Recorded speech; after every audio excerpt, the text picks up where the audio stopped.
Pukul 4 dini hari, ketika semua orang tertidur lelap, bumi tiba-tiba berteriak. Langit masih gelap, hanya suara angin dingin yang menyapu jalan-jalan kota Kahramanmaraş, Turki. Sebagian besar rumah masih sunyi, lampu padam, dan orang-orang tertidur pulas dalam kehangatan selimut musim dingin. Tidak ada yang tahu bahwa dalam hitungan detik, hidup mereka akan berubah selamanya. Pagi itu, 6 Februari 2023, jarum jam menunjuk pukul 4 dini hari. Sebuah getaran kecil mengguncang tanah hampir tak terasa. Tetapi, dalam sekejap, guncangan itu berubah menjadi gempa dahsyat berkekuatan 7,8 skala Richter. Getaran itu bukan lagi sekadar goyangan, itu adalah dentuman dari perut bumi yang memecah kesunyian malam. Dinding mulai berderit, lampu gantung berayun liar, dan suara kaca pecah memenuhi udara.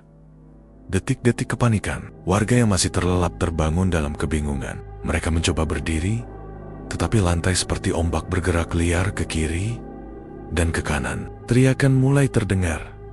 Gempa! Gempa! Anak-anak menangis. Orang tua berusaha berlari menuju pintu, tetapi setiap langkah terasa seperti melawan badai. Beberapa orang tak sempat keluar bangunan runtuh terlalu cepat. Kota yang berubah jadi neraka dalam waktu kurang dari 90 detik. Banyak gedung bertingkat runtuh rata dengan tanah. Jalan-jalan dipenuhi debu tebal, membuat orang sulit bernapas. Kabel listrik putus, memercikan api di tengah gelap. Bunyi sirena belum terdengar. Saat itu, hanya ada satu suara yang mendominasi jeritan minta tolong dari balik reruntuhan. Di tengah kegelapan, ada yang berusaha memanggil keluarganya. Fatma, di mana kamu? Ada yang menggali dengan tangan kosong, berlumuran darah dan debu. Ada pula yang hanya bisa duduk terpaku, menatap rumahnya yang kini tak lagi berdiri. Awal dari bencana lebih besar warga belum sempat pulih dari guncangan pertama ketika berita buruk datang. Gempa susulan, getaran kedua hanya beberapa jam kemudian, memperparah kerusakan, menjebak lebih banyak orang di bawah timbunan puing. Turki, negeri yang berada di jalur pertemuan lempeng tektonik, kembali membayar mahal harga dari sebuah kenyataan pahit. Bumi tidak pernah memberi peringatan cukup waktu.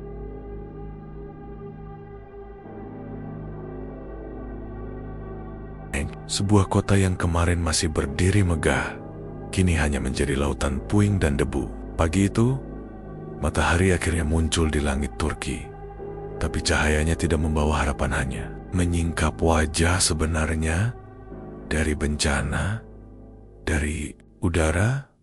Pemandangan kota Kahramanmaraş, Hatay, dan Gaziantep berubah total. Deretan gedung apartemen yang biasanya menjulang tinggi, kini tergeletak hancur. Jalan-jalan utama tertutup puing mobil-mobil remuk seperti mainan, dan debu masih mengepul. Operasi penyelamatan yang mustahil, tim penyelamat, sukarelawan, hingga tentara bekerja tanpa henti. Mereka datang dengan alat berat, anjing pelacak, dan senter di tangan. Tetapi setiap langkah penuh risiko.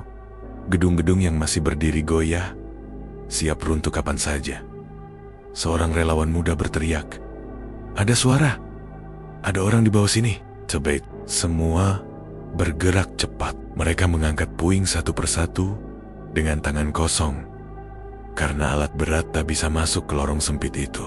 Di antara tumpukan beton, seorang anak perempuan ditemukan wajahnya pucat, matanya terbuka lebar, dan tangannya masih menggenggam boneka. Jeritan yang tak pernah reda selama berjam-jam. Kota dipenuhi suara-suara memilukan, tangisan keluarga yang kehilangan, doa yang lirih di tepi reruntuhan, dan teriakan korban yang terperangkap. Waktu menjadi musuh terbesar. Setiap menit yang berlalu mengurangi harapan menemukan korban selamat. Kematian di tengah dingin suhu malam di bawah 0 derajat. Banyak korban selamat terjebak di luar tanpa rumah, tanpa selimut, tanpa makanan. Tenda-tenda darurat mulai dipasang, tetapi jumlahnya jauh dari cukup. Bayi-bayi menangis kelaparan, orang-orang tua menggigil, dan sebagian hanya duduk menatap api unggun kecil yang mereka buat dari sisa kayu rumah mereka. Satu hari yang menghapus masa depan dalam waktu 24 jam sejak guncangan pertama. Lebih dari 3.000 nyawa melayang, ribuan lainnya terluka, dan ratusan ribu kehilangan tempat tinggal. Kota yang kemarin hidup dan ramai, kini menjadi kota hantu. Tidak ada suara kendaraan, tidak ada pasar yang buka, tidak ada tawa anak-anak, hanya kesunyian yang menekan dada.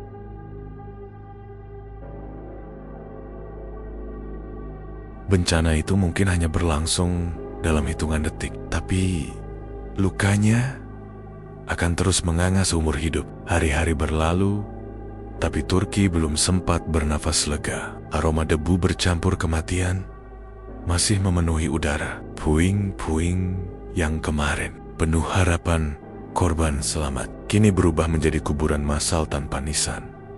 Wajah yang tak lagi sama di setiap sudut kota. Wajah-wajah penduduk memancarkan kesedihan mendalam.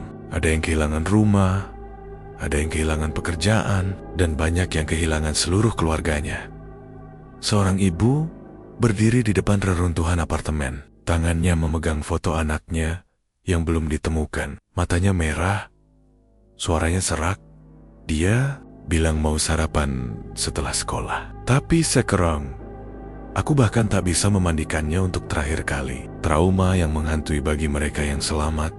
Setiap getaran kecil dari truk atau suara keras membuat jantung berdebar. Anak-anak menangis histeris setiap malam, takut bumi akan kembali marah. Rumah yang dulu menjadi tempat aman, kini hanya tinggal kenangan. Banyak yang memilih tidur di luar di tenda-tenda, meski udara membekukan. Janji yang belum tentu datang pemerintah dan lembaga internasional berjanji membangun kembali kota-kota ini. Tapi mereka yang pernah kehilangan tahu beton dan baja mungkin bisa kembali berdiri. Tapi orang-orang yang telah pergi tidak akan pernah kembali. Dana bantuan mengalir, tapi korupsi dan birokrasi membuat distribusi lambat. Sementara itu, warga harus bertahan dengan sisa makanan dan air yang mereka punya. Dari Turki, untuk dunia gempa ini menjadi pengingat pahit bagi dunia bahwa kita semua hidup di atas tanah yang bisa mengkhianati kita kapan saja. Hari ini itu Turki, besok bisa jadi negara lain, dan luka yang ditinggalkan tidak akan pernah benar-benar sembuh. Bencana ini mengajarkan bahwa persiapan dan kepedulian adalah senjata terbaik kita. Bagikan kisah ini bukan hanya untuk mengingat, tapi untuk mencegah sejarah yang sama terulang.